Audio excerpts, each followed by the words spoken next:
I'm pregnant. Don't come back. Huh? Didn't you hear me? I'm pregnant with George's baby.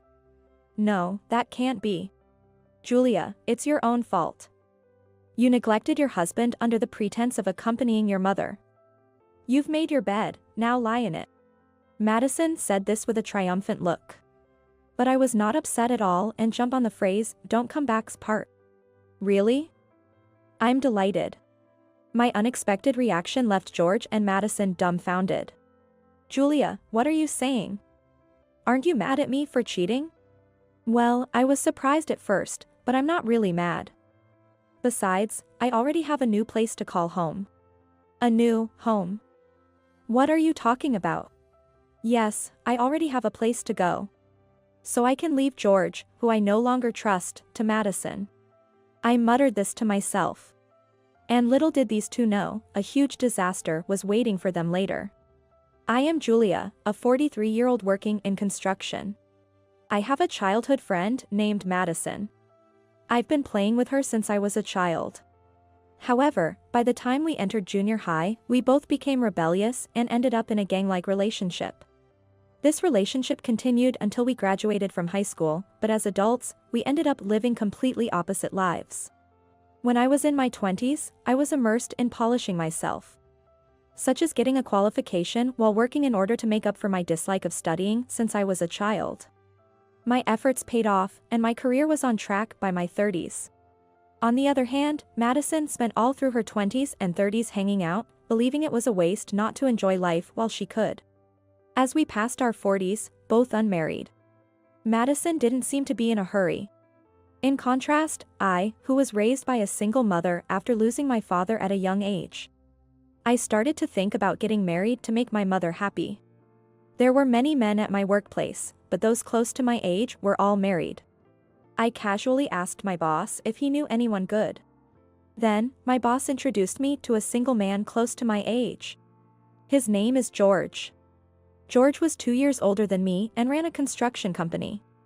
He seemed serious and respectable at first glance. George runs the company he inherited from his parents, and like me, he is dedicated to his work. Despite his busy life, he hadn't shown much interest in marriage until now. We hit it off due to our many commonalities and continued dating. A year after we met, we promised to marry each other.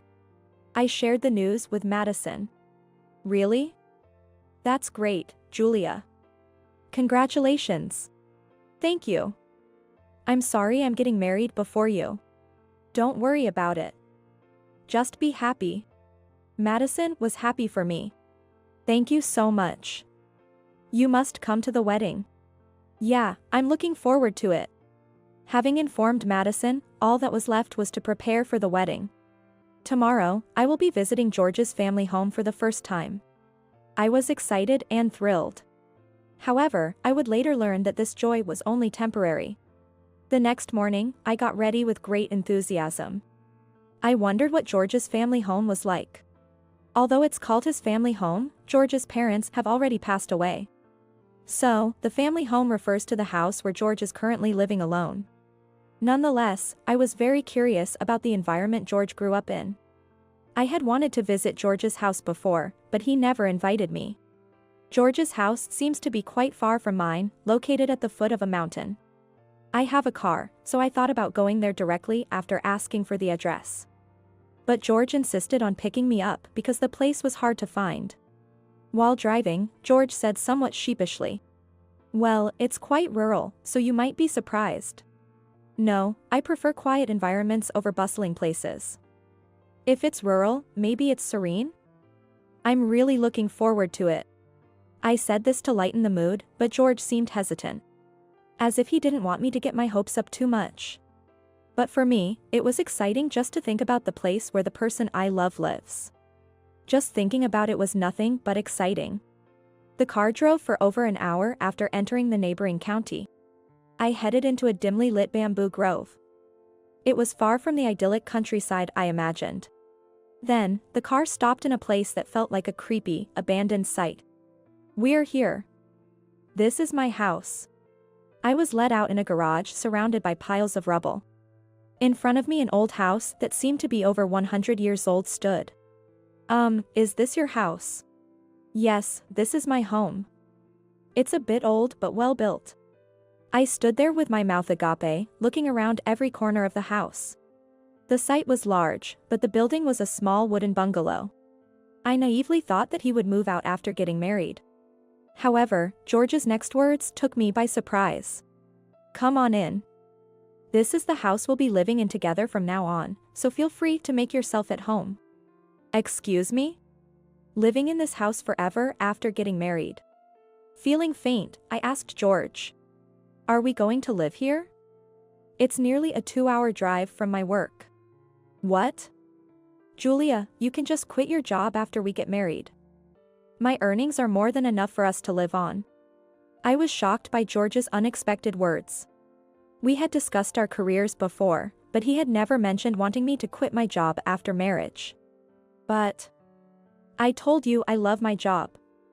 Why would you decide on your own that I should quit without discussing it with me? When I pressed him, George looked puzzled and replied. Isn't it common sense for a woman to quit her job and stay home once she marries a man with a good income? My mother did the same. So I thought it went without saying. I was dumbfounded with my eyes wide open. I never imagined there would still be men with such old-fashioned views today. This place is not only far from my work but also from my family home. I currently live with my mother, and moving so far away would be inconvenient in many ways.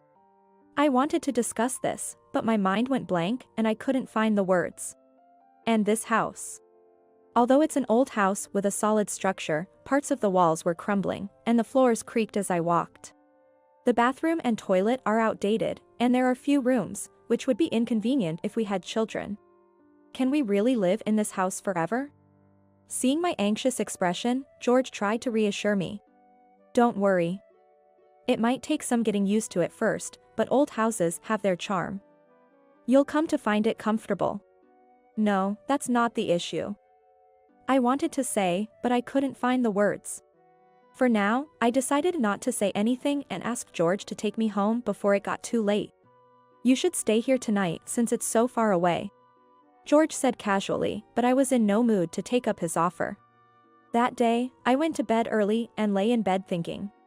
Right, even though I initially agreed to live in George's family home, we could always move eventually. Having worked all this time, I have some savings, and of course, George should have enough money to build a new house too. I decided to discuss this with George the next time we met. On my next day off, I brought up the idea of a new house with George.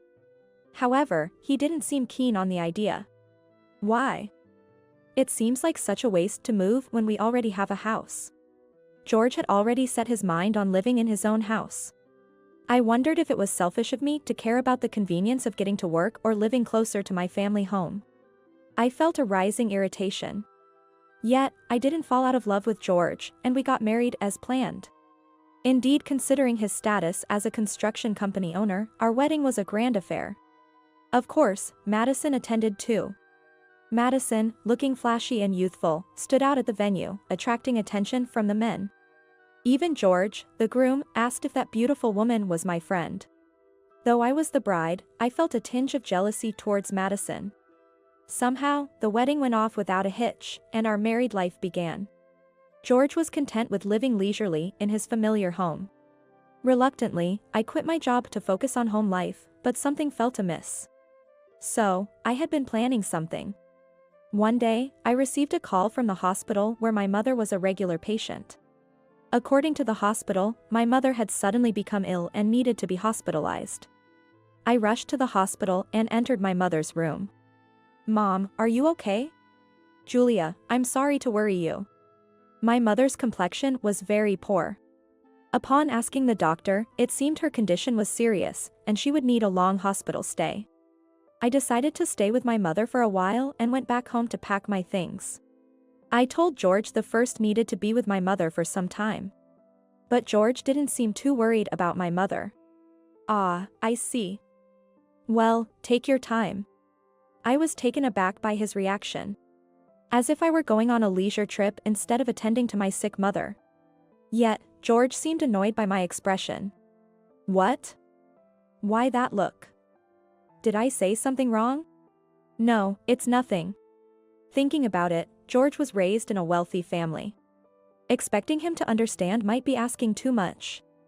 So, I didn't argue further and quickly returned to the hospital. It's been almost 3 months since my mother was hospitalized. Her condition remains the same, and she still needs my support. What bothers me more is that George has not visited even once.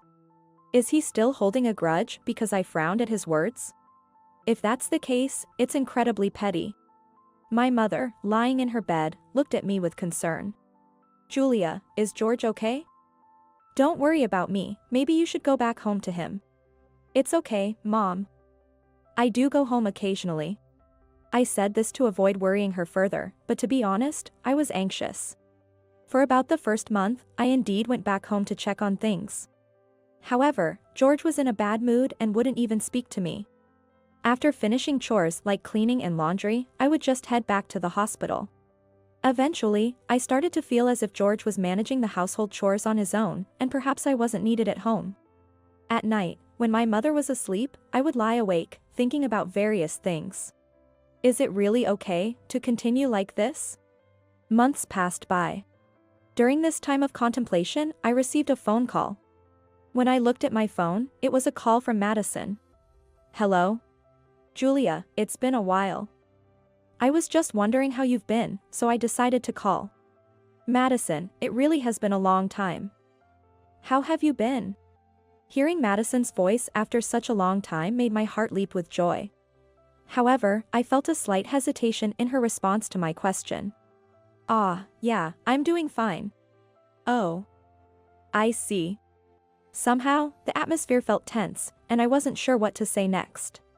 Then, Madison started the conversation.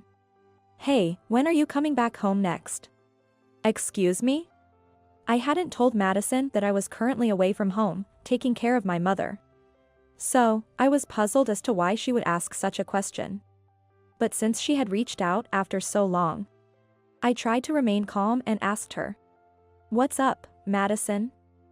Did you call because you needed something? No, nothing in particular. I just wanted to hear your voice. While she was talking, I heard a man's voice in the background saying, Hey, Madison, which sounded oddly familiar. Upon hearing that voice, Madison exclaimed, Oh, and hurriedly ended the call. That voice, could it be? A shiver ran down my spine. It had been over 3 months since I stopped returning home. A bad feeling started to creep over me, so I decided to go home the next day.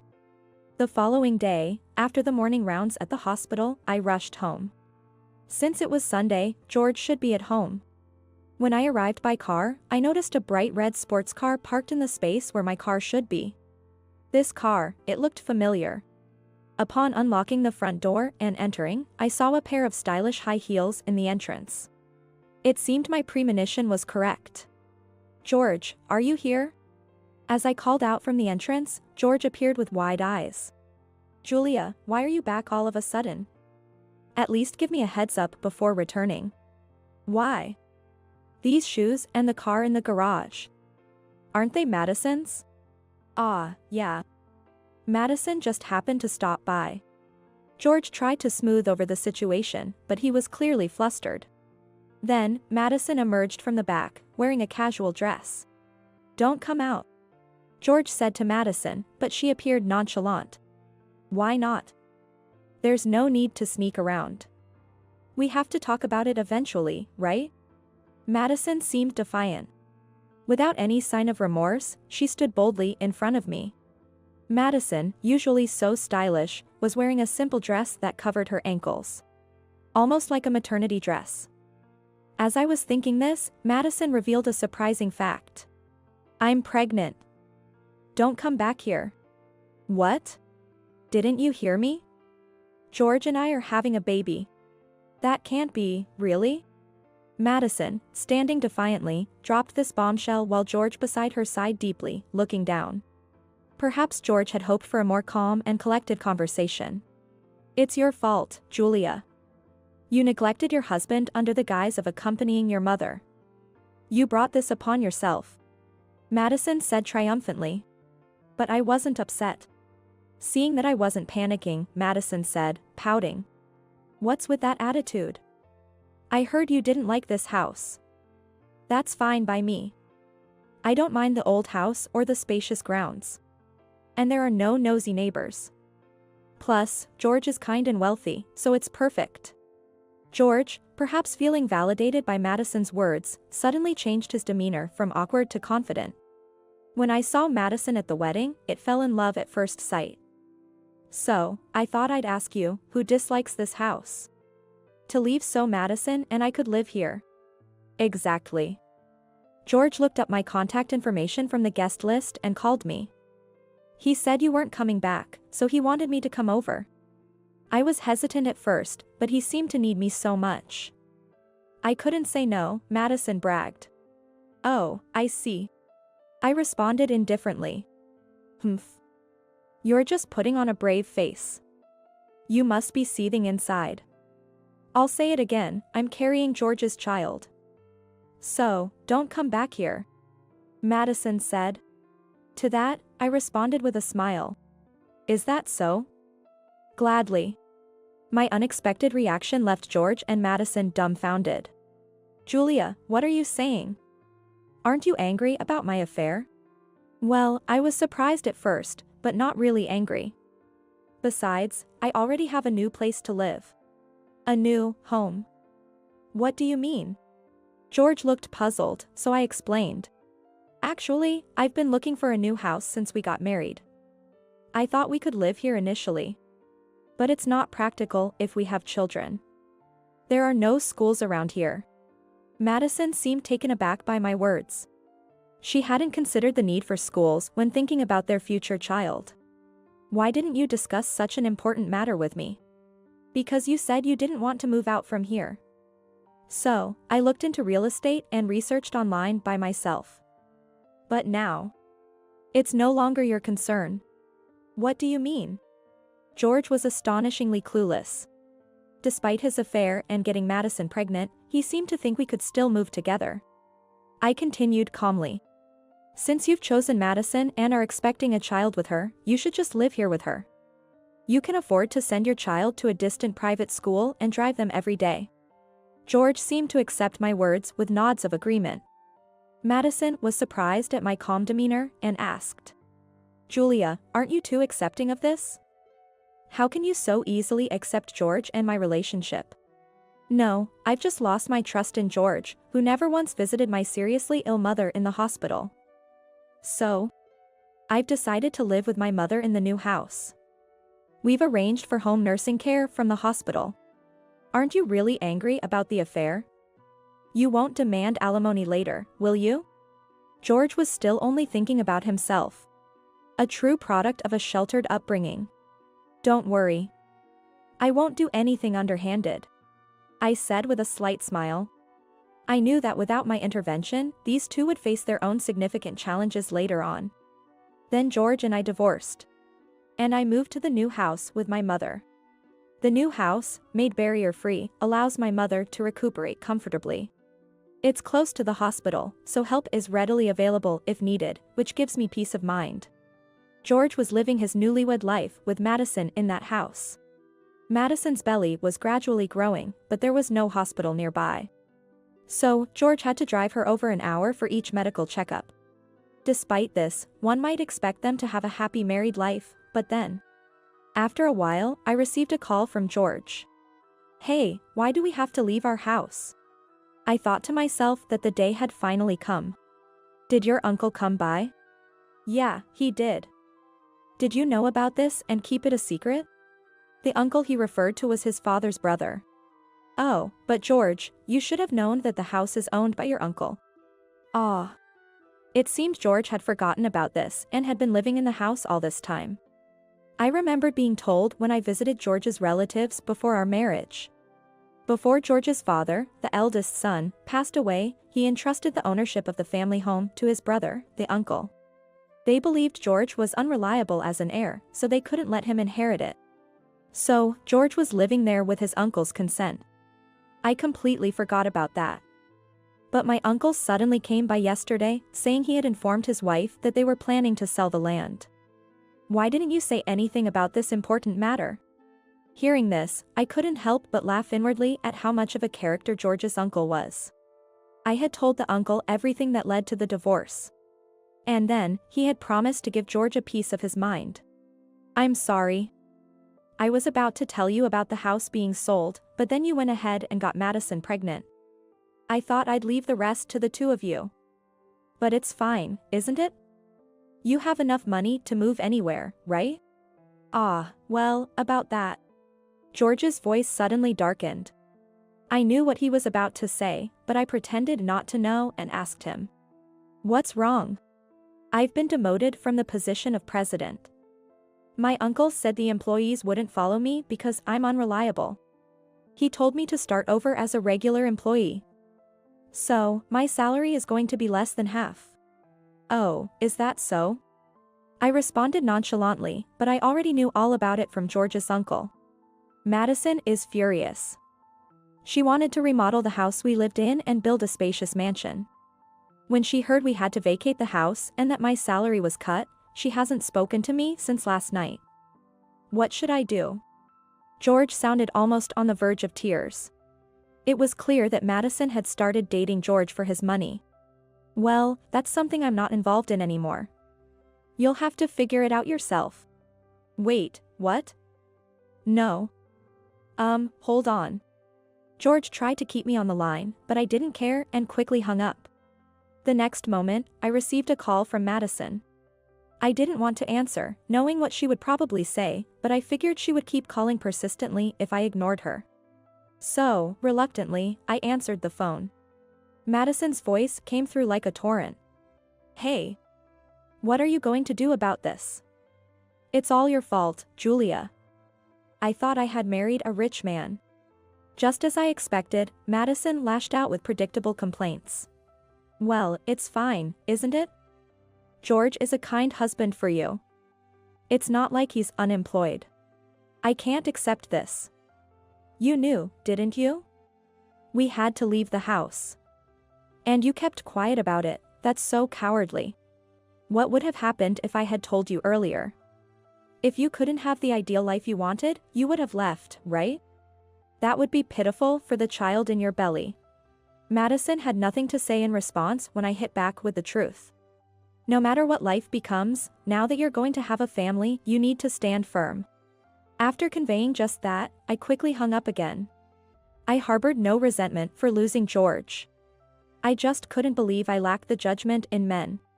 Forced to leave, George and Madison apparently moved to her parents' house. Despite Madison's parents being angry about their daughter marrying a man who left his wife, they gladly accepted the situation for the sake of their forthcoming grandchild. Years later, George and Madison, with their child in tow, showed up at my place. I hadn't given them my new address, but they had apparently spotted me in town and followed me to find out where I lived. I wondered why they went through all that trouble. Julia, are you there? Actually, we were in the area for our child's kindergarten entrance exam and decided to stop by, Madison announced pompously upon barging into my home. Even as a mother now, she still wore flashy makeup and fashion. I didn't really want to see her, but I responded politely to avoid any unnecessary comments. Still the same, I see. So, how did it go?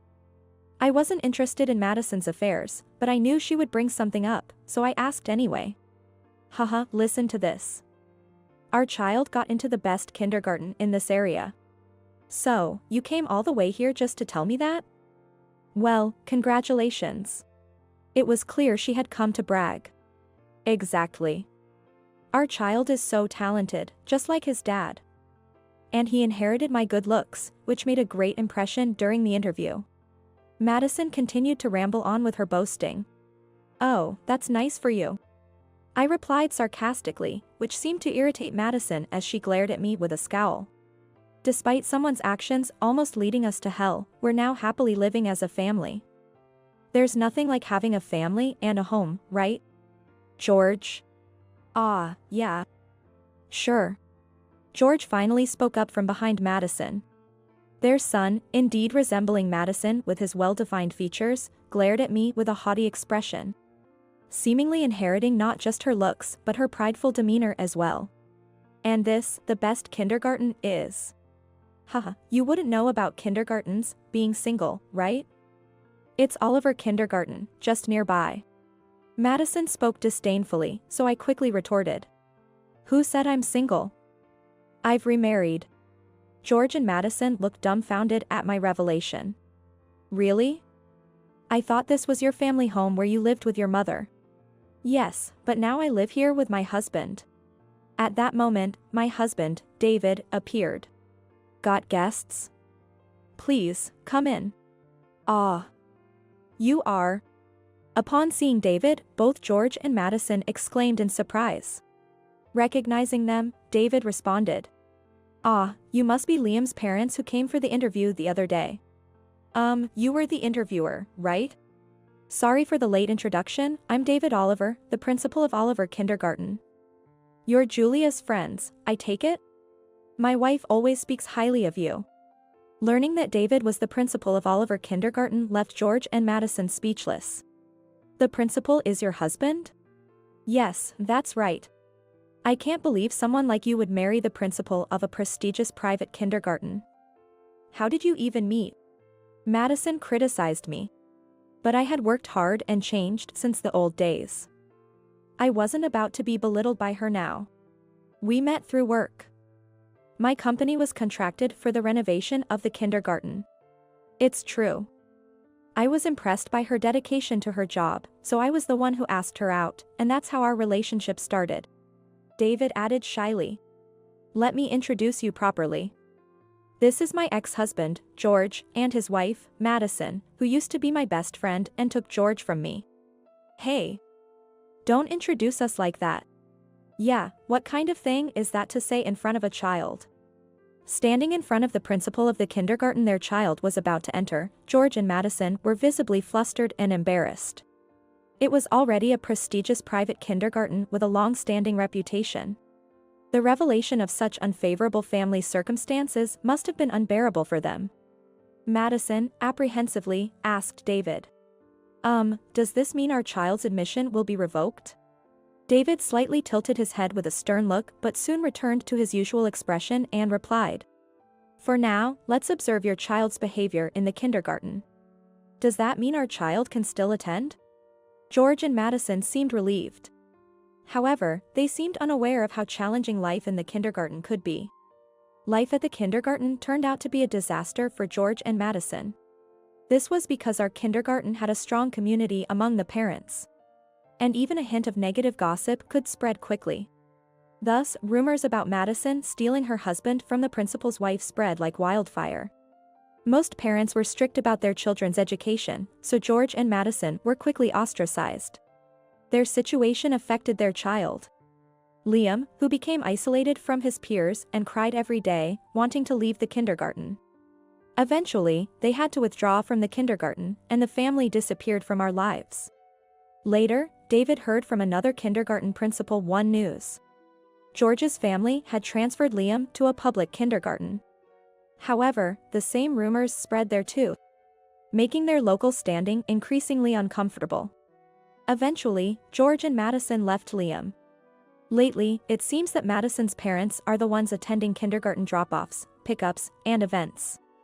Madison's parents, who were well-liked in the neighborhood, attended kindergarten events and ensured Liam could attend without issues. Even Madison's parents, who had been indulgent, seemed to have given up on her, deciding to raise Liam as his guardians.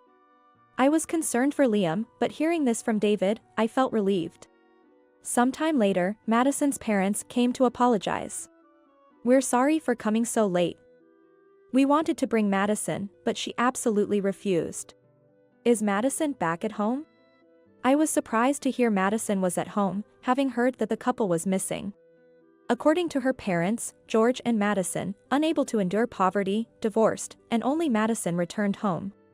Yet, Liam doesn't see her as a mother, and she's ignored at home. Time passed, and I gave birth to a daughter, my first child. Having delivered in a local hospital, I made many mom friends. Though I lost a childhood friend, I now look forward to spending time with mom friends in similar situations. David took paternity leave and has been an excellent hands-on dad. This might be the happiest time of my life. No, I intend to continue enjoying parenting with good family and friends around. I want to pour all my love into raising my daughter just like my mother did for me. Even if there are times when I head in the wrong direction, like my daughter. I'll trust in my family, the people around me, and above all, myself.